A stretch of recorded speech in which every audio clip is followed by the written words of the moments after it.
Welcome to Transformative Voices, the only podcast where women of color speak their truth to save the world. I'm your host, Effortlessly Erika, and this is your sanctuary for unfiltered, raw wisdom. If you're feeling unmotivated, uninspired, or straight up lost, this is the perfect place for you to be. Tune in. What's up, family? I'm proud and thankful to be interviewing a woman who I am so motivated and inspired by. This lady has literally overcome so much shit, it's impossible for anybody to tell me that life can't get better. Justina, I've known you for some time now, and we got to know each other through your work. I met you through your business. You were the only jeweler that I knew from Camden, and you completely changed the dynamic of our hood. You literally made other women care about luxury items, and then you provided them for the low.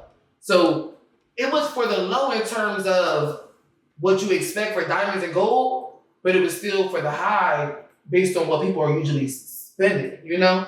So I was just so intrigued by you bridging that gap and making people see that they needed to elevate their clothes, elevate their style, and spend money with you.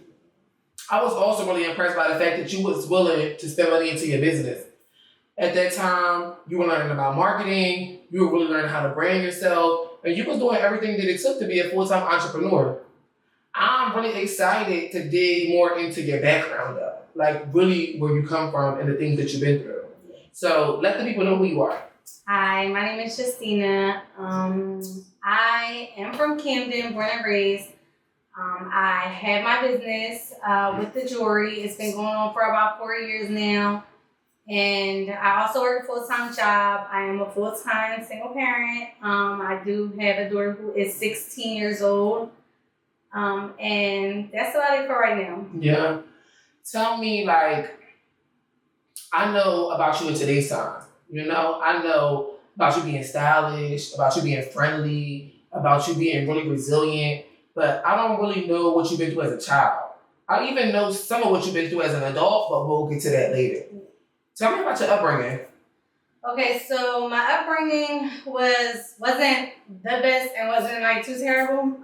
So I have two siblings. I have a younger brother and an older sister.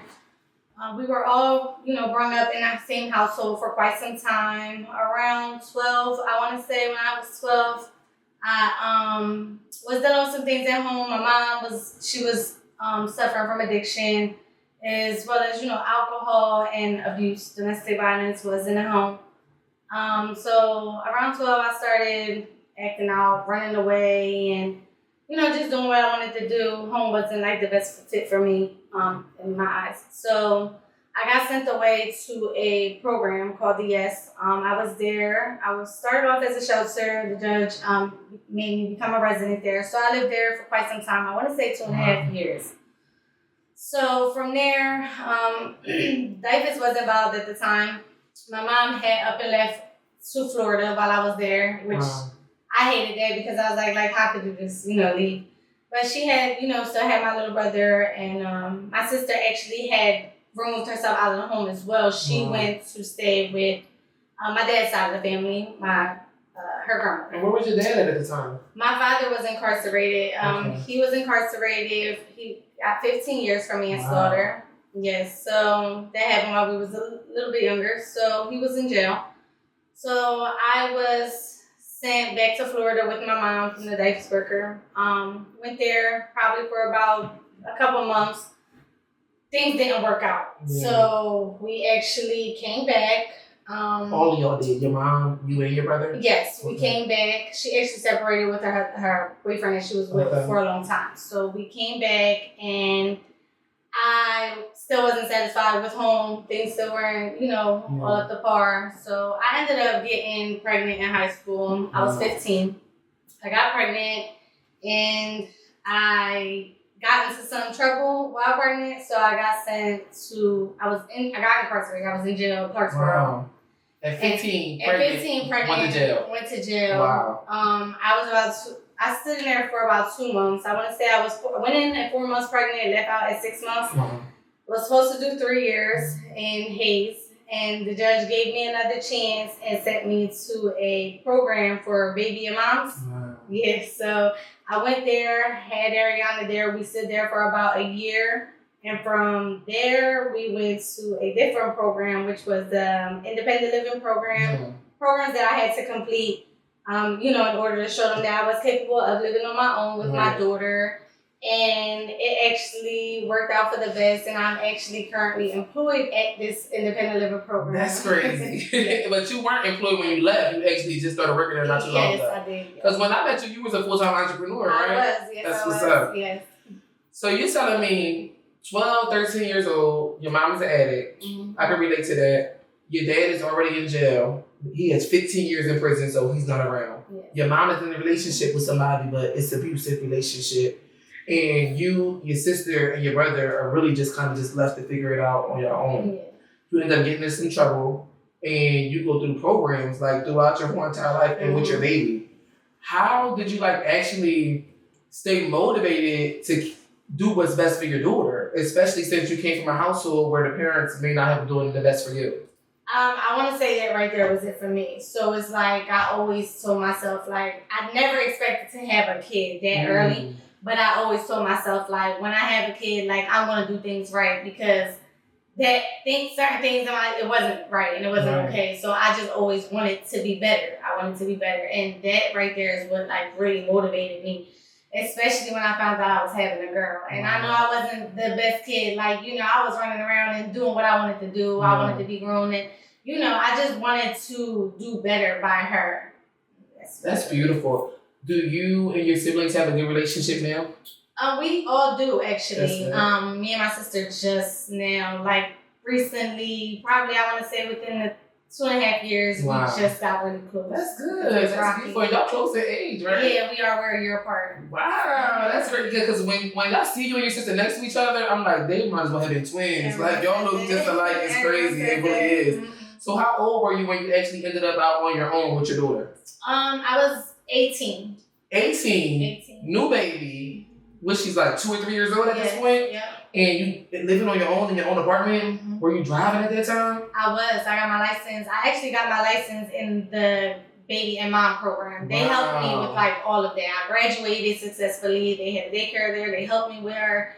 So it was amazing. So I was able to get all of that done. Is that what made you want to work for a program like that? Yeah, definitely. Yeah, mm-hmm. I can relate. I grew up in just a weird upbringing, and I ended up just being a bad kid who wanted to do their own thing. And I ended up going to the youth build to get a high school diploma and stuff like that. And the people were just so supportive, they were just so loving.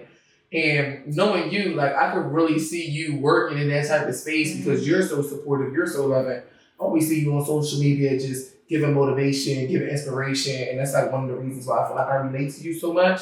I knew that you had been through things, but I didn't know that your childhood was so steep like that. Now, 18 years old, being out on your own, what did life look like for you from there? It was tough, especially when it's when I was in the independent living program, I was taught a lot of things, and but it was once I got on my own, I was so happy I couldn't wait to get out of the program. Yeah. Think about it, I was fed up. I'm tired of telling people rules and people telling me what to do. So once I got out on my own, it was a big relief, but it was oh. Now I gotta do shit on my own. Yeah, now this is real life. It's hitting me now. It's okay, this is real life. Yeah. So what I did was I just went and got a job, and I was still with Ariana's father. We were together for a long time, so he was there, and he was very helpful. He was an amazing dad. So it was definitely, it was rough, but it was manageable. I got through it, and that's what's up. Yeah. I know, you recently went through something that was really tragic. Do you feel since being 18 and then to this recent tragedy, you had anything else really happen in the midst of that? Definitely I had some domestic violence. Yeah. And I hated that for me because I hated that as growing up seeing it happen to my mom. And that's another thing I would always say, I'm not dealing with that. I'm never dealing with that. And I kind of felt like a hypocrite when I was in this situation. And I'm damn, I talked about my mom and I'm dealing with this. Yeah. And I have a daughter and I didn't want my daughter to ever be in the mix of it. I tried to keep her away from that as much as possible, and I did. But it kind of was messing with our relationship. So that was very tough for me. Do you think seeing your mom in domestic relationships, like, it ruined your view on her? That, as well as the addiction, definitely. I feel like we could have had a much, much better relationship. But I just felt like even when I went to the program, I'm like, and then you just left me to Florida, like you gave up on me. Like I had so many mixed feelings with all of that, and it was just like I just felt like it was always like a man. And I kept telling myself like I'm not ever done with this. And I felt like I relate so much. Growing up, like I feel like I always saw my mom in abusive relationships, and I always just told myself like I'm not dealing with no shit like that. And then I became an adult, and I was in real relationships, and I thought that I was in abusive relationships with an abuser, but I realized like I was really usually the initiator. And it took like a lot of trial and error through relationships and through therapy and just to talking to people who know and love me, just for me to realize like, I was a problem with that too. Just from seeing my mom always being an aggressor, dealing with alcoholism, dealing with being a drug addict. I learned like a lot of bad habits. Same. I was about to ask, do you feel like you learned like bad habits that you had to like change later on? Yeah, definitely. Like, when I say domestic, like I feel like I definitely could say I was an initiator on a lot because I just felt like I had to always protect myself. Yes, agreed. So it's like, we're a female, a man shouldn't be hitting on a woman, but I just felt like I always had to protect myself. So I'm constantly like, now I'm putting my hands on this person and I'm just constantly trying to protect. I'm just like literally just trying to protect myself, but I was going about it the wrong way. Same. I could totally relate. Yeah. If you hurt my feelings, I felt like I needed to hurt you. Yeah. And if my words were not strong enough, then I was going to pick up something that was next to me. Yeah. And I'm not saying that, because it's something I'm proud of, but it is something that I feel like needs to be talked about more. Absolutely. Because men can be in abusive relationships too. They can be getting abused too. And like you said, they shouldn't be hitting a woman regardless.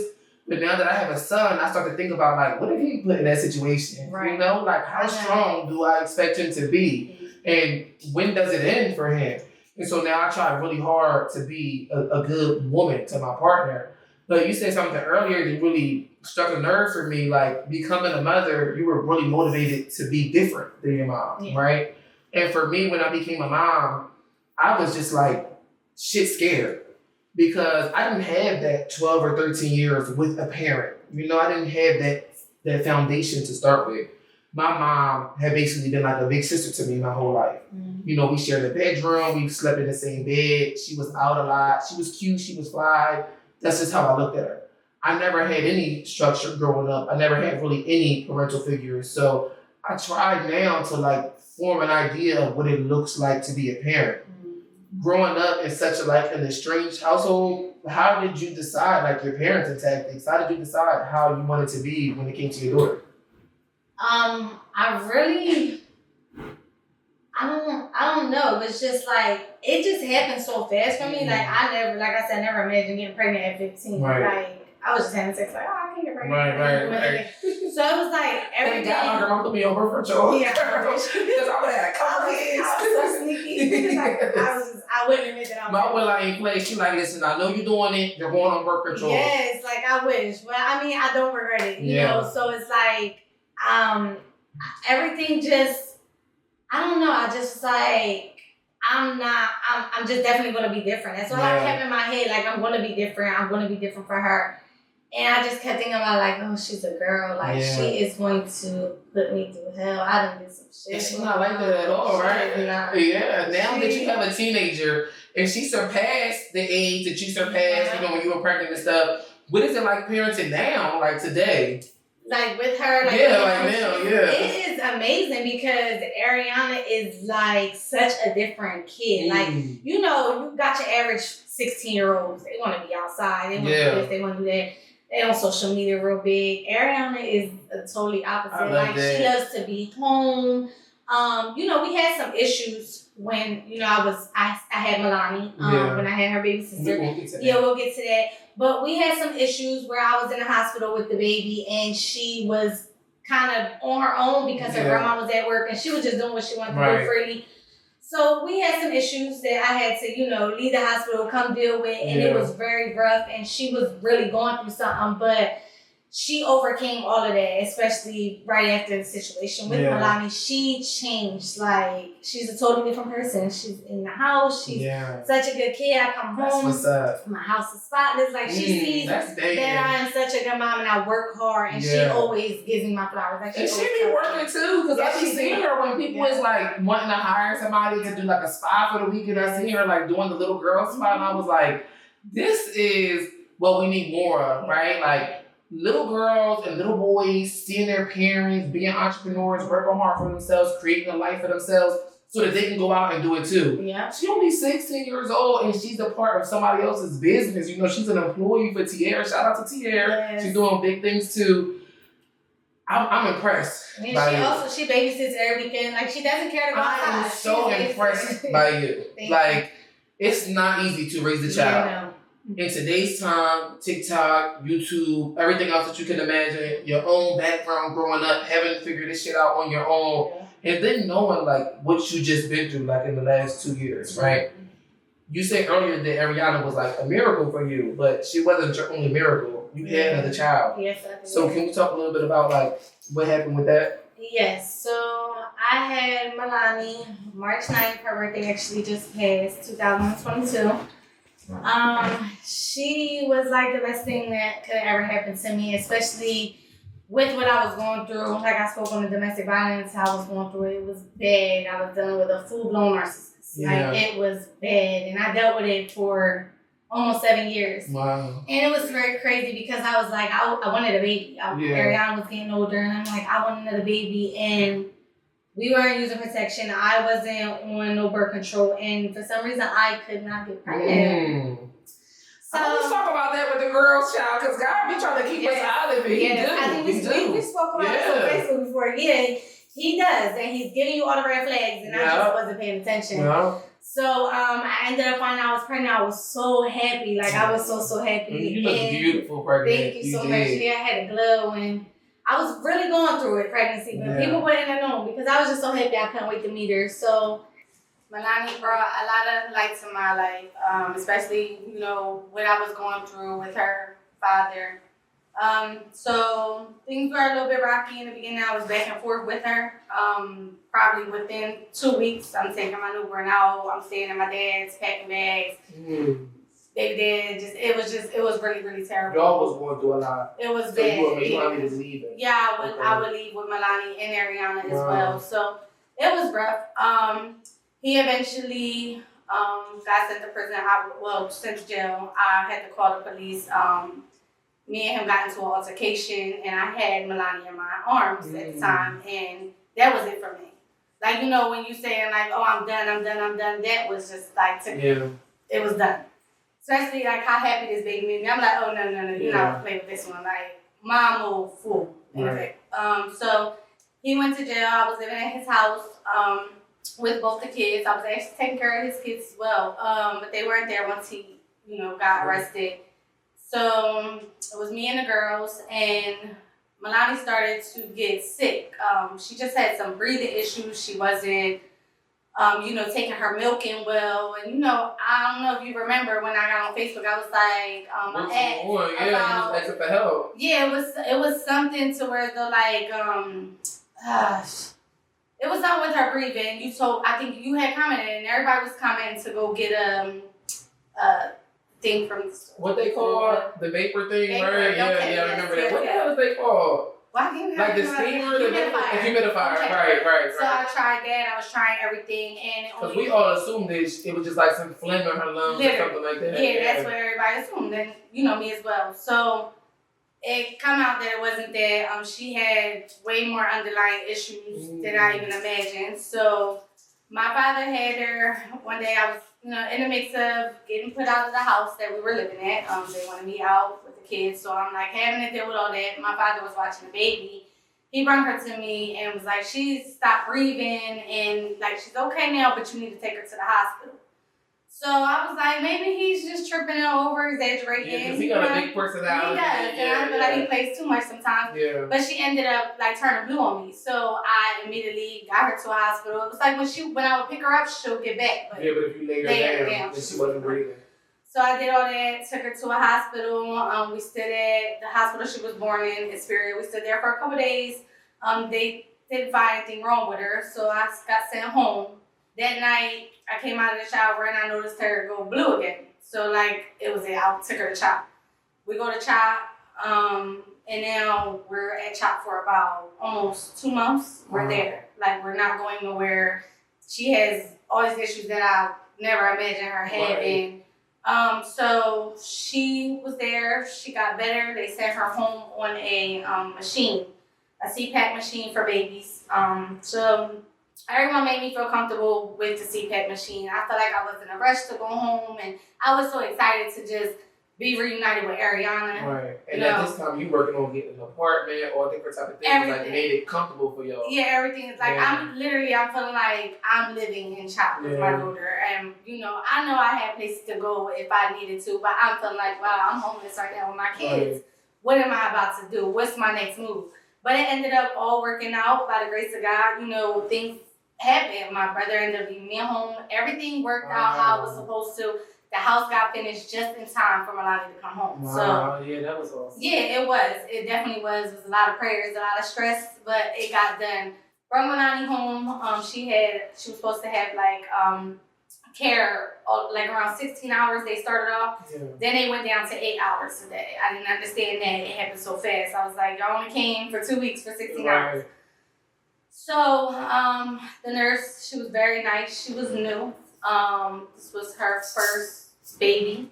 This was her first pee case. And she was working overnight. So I was asleep. She came, get me up in the morning. Hey, I'm leaving now. So that day, it was July 23rd. She came. Oh, that's my son's birthday. Yeah. That's crazy. She came to the room and she got me up, and I came downstairs, walked around. She gave, let me know how she ate and everything. And Melanie was asleep in her swing. And I sat there with her. I laid down on the couch. She slept for a little bit. I wasn't comfortable on the couch. And I wouldn't bring her up in the bed with me because prior to that day, I want to say a week before that, we had a doctor's appointment at CHOP, and they told me, please leave her on this machine when she's sleeping. Like, if it's over an hour, keep her on. If you guys are at a park, get her home within an hour and just keep her on this machine. So that's what was instilled in my head. Like, I'm going to leave her alone. Like, but I'm uncomfortable when I'm tired. So I'm like, I'm going to go lay down for a little bit until she gets up in my head. Yeah. So I go lay down and something just like woke me up. Like, I literally got up in like a panic. So I'm like, oh, she ain't crying. She need to eat. It's like, I'm looking at the time. So I run downstairs and I'm like, all right, come on, Mom. Like, she couldn't eat regular. She had something put in her stomach, a G tube. So she had to eat out of that. So me and Ariana all the time had to prepare, as well as the nurse had to prepare her milk in bags, and it was a lot of work. Right. So I was about to go start preparing that, and I went to look at her, and she was blue. Mm. Her lip always would sit under the mask, but it was different this time.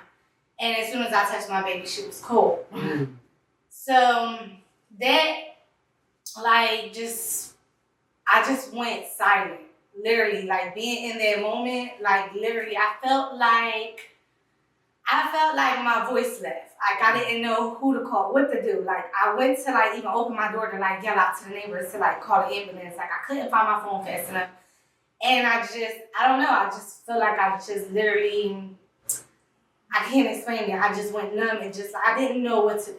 So I finally got it together. I got on the phone and I'm on the phone with the 911. And they're telling me how to do CPR, which I regret not learning that the day I left with my daughter, because I should have been taught that. I should have asked, but my mind was just, I'm so happy to be home. Yeah, you would think that they would have prepared you anyway. I did, but that didn't happen. So that's what had me so frustrated. But I'm on the phone with 911. I'm doing everything they're telling me to do. EMT came pretty fast.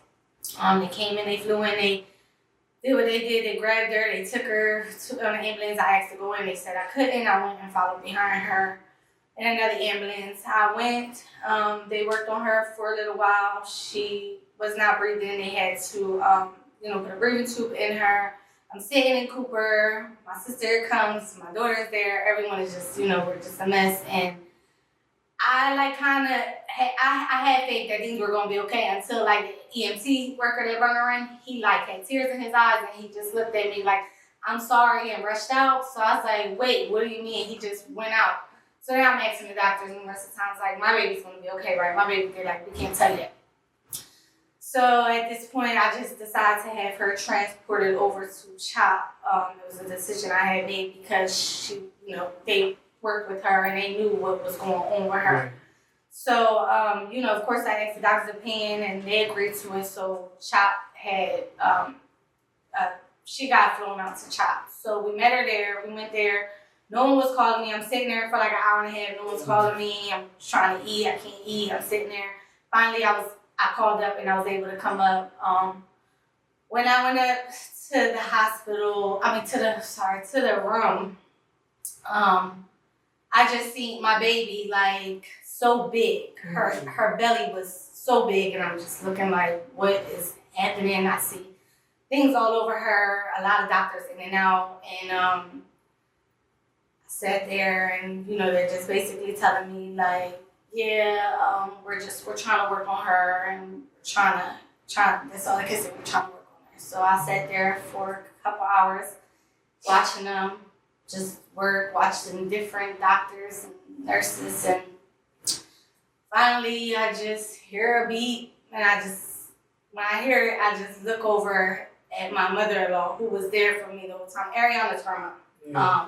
She was there the entire time and she's a nurse. So I feel like she knew that Milani was not going to make it, but she couldn't tell me. So I'm just watching her facial expressions. I'm trying to pay attention to her because I don't know all these things they're saying in there. And sitting there, and then the doctor comes up to me. I'm watching all these nurses try to perform CPR, and they're doing it too frequently. I'm like, something isn't right. So the doctor comes up to me, and she does tell me. She tells me, your baby is going to die. What do you want to do at this point? And I'm like, what do you mean? I want you to save her. And so it was my decision on what did we do next because they were hurting her. That was the main thing that I listened to. She was like, we're hurting her right now. We can't bring her back. It's not gonna work. And a part of me still to this day wish that I would have just keep trying.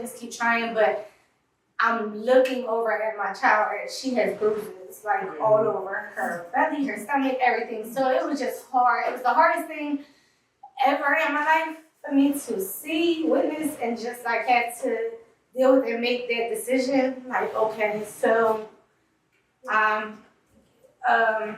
they decided to pull the plug and I said my last goodbyes in the chair with her. So that's how that happened. First, I just want to apologize to you for going through all that. Thank you. I can't even fucking imagine what that was like. And just hearing you talk about it, my heart is just breaking inside of my chest. And I know, before that ever even happened, you was just so in love and so happy with your daughter, and you was just so glad to have a duo, now, and now have a trio amongst you three.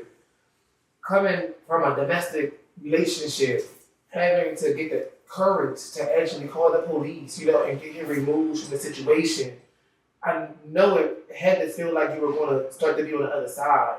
And then this catastrophe happens. What did life look like for you after losing Milani? In the beginning, it was just dark. Everything was just dark for me. I didn't feel like I wanted to keep going. Honestly, I kept telling myself, I don't want to be here. I want to be with my baby. And I instilled that in my head. So it was numerous of times I thought about doing a lot of different things. And Ariana would always come to check on me. And I knew she was hurting too, but she was just so strong for me. so strong. So I always like, it was crazy because when I'm thinking crazy, she'll like come in the room like, Mom, you need something? Are you okay, Mom? Like, what can I do? Like, wow. It was her. So it was like, I can't. Leave her.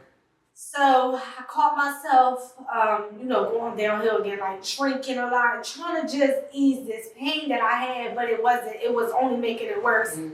So I decided to just shut down, like with everyone, the friends that I used to have, I didn't have them no more. I didn't care for them. I didn't want them back. Like, I loved them. Genuinely, I did. But I just didn't care to have them around. Yeah. So I left everybody. I left everything alone. I feel like God isolated me. It was lonely. So lonely. I still catch myself going into isolation. It's very lonely. But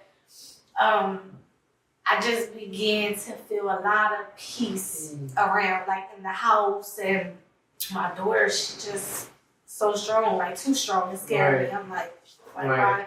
She get it from you. She just like you was at her age, so resilient. Yeah, definitely. She would like have her moments, and I feel like I would have mine. It was just the hardest part for me, honestly, with Ariana was the grieving process. Like, it's so hard grieving with somebody else in the house. Like she just lost her little sister, and she loved her so much, and I just lost my baby that I love so much, and it's just like we would be there for each other. And it was like we kind of had to tiptoe when we was having our bad days. It was like walking on eggshells in my house. It was like, all right, I'm having a real bad day, but I can't take this out on her. Y'all were trying not to trigger each other. Yes. Yeah. So life was really dark in the beginning, and today it's peaceful. It still hurts like it's yesterday. It does not get better. It does not get better.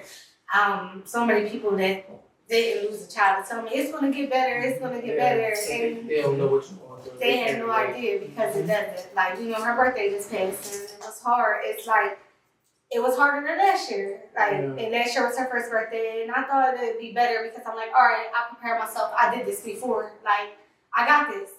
But it's like, it's just, like, throughout the week, it's just, I'm like sluggish, I'm not in the mood. And that day, it's just like, I can't get out of bed. And I'm just so sad. I'm grieving in the worst way. But, like I said, it's just, I know that spiritually, I'm very spiritual, and I know that she's still around because of the sense of peace that I had. Were you always close with God, like, before this? I've always believed in God, but never like this. To this level. Like, it's different. Like, I am big on God because I've watched what He can do for me. And when I say I was in a dark place, like, it was dark. Like, and I had to just pray my way out of it. But when it first happened, I was so angry with God. Like, angry. So for me, right, because I relate in a different way. I didn't experience what you experienced, but I was extremely suicidal at one point. When I was pregnant with my son, and after I had my son, I was planning and thinking of ways that I could kill myself. And it was to the point where sometimes I was trying things, I remember, like, one time I threw myself down some steps, and one time I tried to drive my car into the highway with cars drive by. And if I never made that huge mistake, I ended up hitting some people with a car. And that's when I knew, like, I'm really losing my fucking shit. Like, I guess being suicidal didn't click it in for me. Because when I was a kid, I had dark thoughts sometimes because life was so rough. So being suicidal wasn't a big enough sign for me. But when I hit them with a car, I knew, like, bitch, something ain't right. And so I checked myself into a program, and I was in the in-house program for almost a month, and then I did an outpatient program because it was COVID at that time for like another 8 weeks. If I never went through those programs, I don't think I would be here. Like, I was in intensive care, talking to people all the time and hearing their issues and learning from their problems. And I'm thankful, for that experience. What do you think that you did outside of looking at Ariana and being motivated to still be here to be her mom? What did you do? What resources did you use to get better mentally? It's just God. And I say it all the time. Like, my faith has never been as big. Like, it's just, these people that were once like my friends or even some family members, I feel like they couldn't do nothing for me. I was in the bed, I couldn't get out of the bed. I just, like I said, I was just so in such a dark place, and I just had to start leaning on God. And it's been going good since I've been doing it. Like everything, like I shared with you, like it's literally, life is so different for me. It really, really is. Life is entirely different. I'm not the same person that I was. Like I literally can't even recognize that person. Yeah, like who the fuck was that? You ever see like a memory on Facebook and be like, who the fuck was that Justina? Like that's how I feel about myself. And now like I see that God put me through these things for a reason.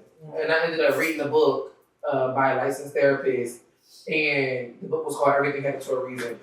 And I learned that we go through really tough things, you know, to find our purpose, to fall in love, to figure out who we truly are. From all these experiences that you endured, like, what do you think that you learned the most outside of the importance of having a relationship with God?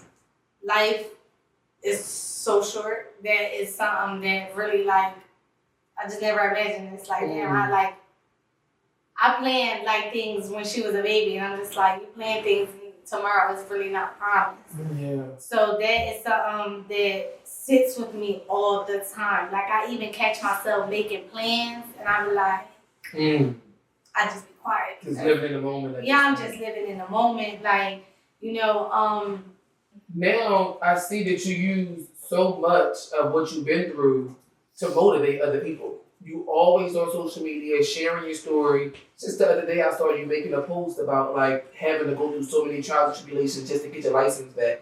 What or why do you decide to share your story and motivate and inspire other people? Because I know for a fact that there's so many people out there that need that. Because people just get stuck in this dark hole that they can't get out of. And I remember being in that, and I remember not caring to fix anything and not caring for nothing. Like I literally feel like, you know, losing who I lost, like I just could have really stopped caring and just gave up. It would have been the easier thing to do, right? But it was just like I chose to go a totally different route. And I just want people to know, like, it doesn't matter what you've been through or, you know, how you feel about a situation, like it won't come out the best. You don't know until you try. Like so you had to attempt, you had to try, you had to just go for it. Because I had no faith in ever getting my license back, and I'm like, this is too much money. This is like driving. It's just the best feeling ever, and I just be wanting to really motivate people and just let them know, like, I don't care where you are right now. Like, don't feel like you can't do such and such because it is. Like, no, you don't. Don't let your past determine your future, because that's not what it is. Like, life has turned and changed for me tremendously. Like, and it's beautiful here. Like, it's a lot of things I learned. Like, I'm learning how to even love correctly. What triggers me to keep away from me. Like, things that I don't want to be around. Like, I used to be a party girl. I wanted to be in the bars every night. And now I get bad anxiety. I don't want to be around these same people. I don't want to be around these same people. I don't want to do the things that these people are doing. I keep my phone on Do Not Disturb a lot now. Like, sometimes I don't have to bother. My biggest thing is no. When somebody asks, I'm always the nice person. And I'm always like, yeah, I got you. I used to be a people pleaser. You can't get that out of me no more. Like, I know that's right. Yeah, you can't get that out. Listen, if you're watching this today, you better be listening to what Justina is telling you. Your past does not determine your future. The only thing that determines your future is what you decide to do with today. Live in the moment. Enjoy the day. And believe in God. Because without Him, neither one of us would be here. Seriously. Like, seriously, without God, we would not be here. So I'm just so thankful and so grateful that you came on here and you shared your story. And I feel like I learned so much more about you, and we got so much closer today. And if there is ever anything that I can do for you to repay for your time today, I would be more than grateful to do so. But y'all, make sure you go follow my girl and make sure you go buy some shit. Tell them your Instagram handle and tell them your website. Okay, my Instagram, Loved Ones Be Jeweled by T, and that is also my website. I will be removing, so I'm changing it. You'll Just keep. I'll We keep love a good posting on rebrand. it. Yeah. We love a good Definitely, rebrand, y'all. I'm coming for you soon. You have to. Oh, you already know. You already know. I know. See y'all. See y'all.